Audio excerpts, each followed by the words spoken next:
Les Lachance habitaient une île qui est juste en face d'ici. Pendant 5 générations, seule famille sur l'île. Alors, bien entendu, qui était autosuffisant. Puis, pour courtiser la grand-mère, il n'y a pas eu le choix d'utiliser la chaloupe à rame l'été et le canot à glace l'hiver.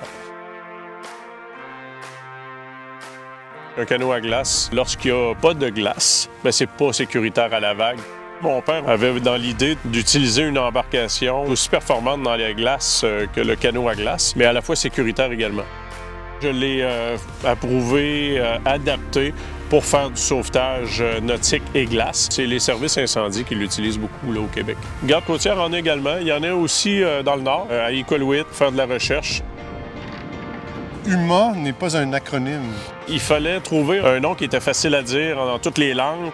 UMA en Inuktitut, ça veut dire espoir. J'ai dit, parfait, c'est réglé.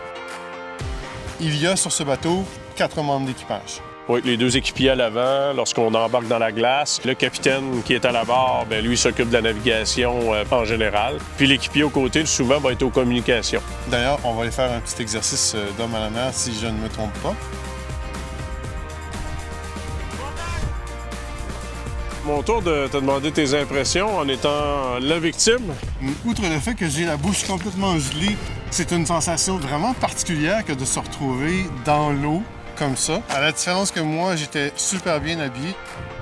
Quand on t'explique maintenant que c'est le temps qui compte et la rapidité d'exécution, c'est ça.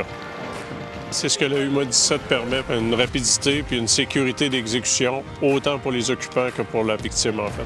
Je sens aussi que le bord du bateau vient se rapprocher de l'eau. On se sert du poids de l'embarcation pour aider. Donc, il n'y a personne qui force vraiment, en fait.